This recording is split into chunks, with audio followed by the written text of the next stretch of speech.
বিসমিল্লাহির রহমানির রহিম। আসসালামু আলাইকুম। আপনাদের সবাইকে স্বাগতম ফারজানাস ব্লগে। আমি আপনাদেরকে আজকে দুধ আর কলার মিশ্রণে আইসক্রিম কীভাবে বানায় সেটা দেখাবো। চলুন দেখি কি লাগছে। আমি এখানে 4টা কলা নিয়েছি, সামান্য চিনি, লিকুইড দুধ সাথে গুঁড়া দুধ দিয়ে আমি জাল করে নিয়ে ঠান্ডা করে নিয়েছি। চলুন আইসক্রিমটা আমরা বানিয়ে দেখাই। আমি আজকে এই গ্রাইন্ডারে আমি আপনাদেরকে আইসক্রিমটা বানিয়ে দেখাবো।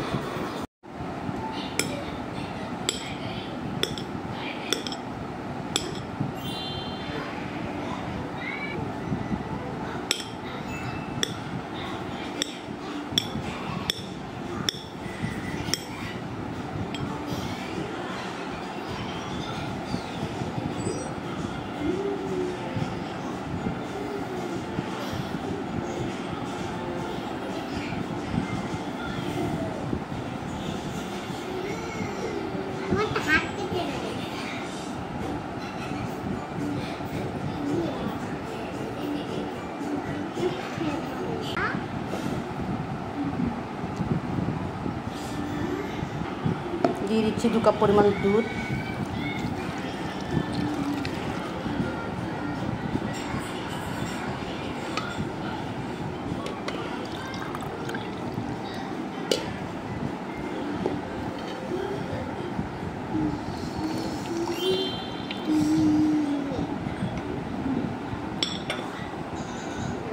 দিয়ে দিচ্ছি চিনি। যেহেতু আমি এখানে কনডেন্স মিল্ক নিইনি, তাই আমি চিনিটাই দিয়ে দিচ্ছি।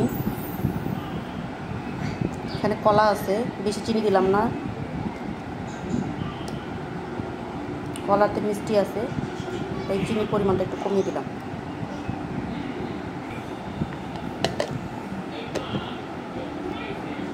এখন চলে যাব মিক্সড করতে।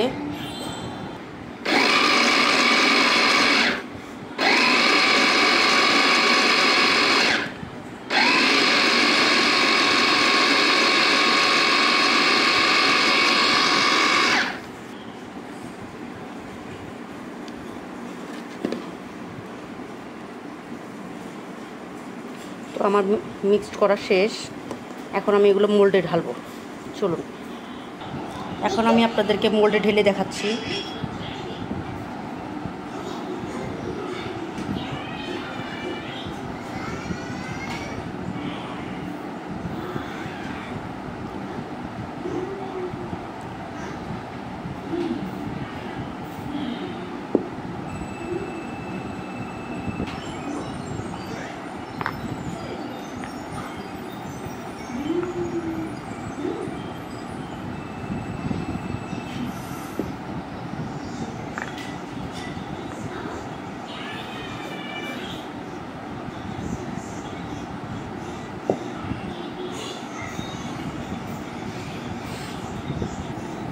এখন আমি মোল্ডের ঢাকনাগুলো লাগিয়ে নেব।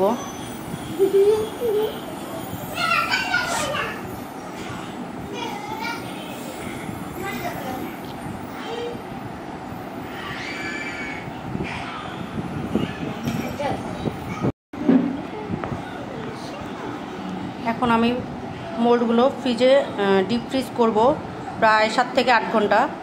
7 থেকে 8 ঘন্টা পর আমি আপনাদেরকে দেখাচ্ছি এর লুকটা কেমন হচ্ছে।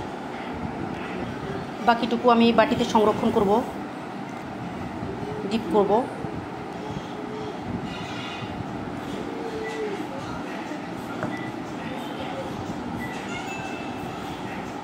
তো এটাও আমি আজকে ডিপ ফ্রিজ করব।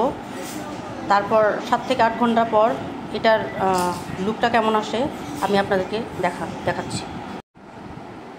তো চলে এলাম 7 থেকে 8 ঘন্টা পর। আমি এগুলো বের করে পানি দিয়ে একটু ভিজিয়ে নিয়েছি, যাতে করে তাড়াতাড়ি করে তুলতে পারি। তো আপনাদেরকে আমি বের করে দেখাচ্ছি আইসক্রিমটা কেমন হয়েছে।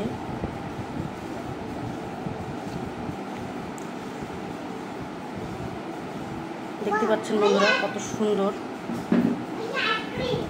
আইসক্রিম হয়ে গেছে।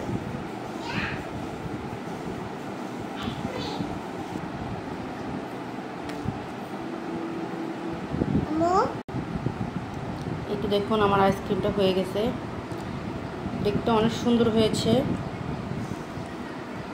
এই যে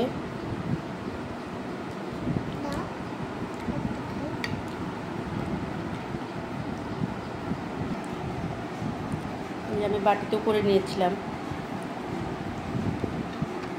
তো আমার এই রেসিপিটা যদি কারো ভালো লেগে থাকে আমার পেজে একটা লাইক দিবেন, আমার পেজে গিয়ে ফলো করে আসবেন, কারণ আমার জন্য সবাই দোয়া করবেন। আজকের মতো বিদায় নিচ্ছি। আসসালামু আলাইকুম, আল্লাহ হাফেজ।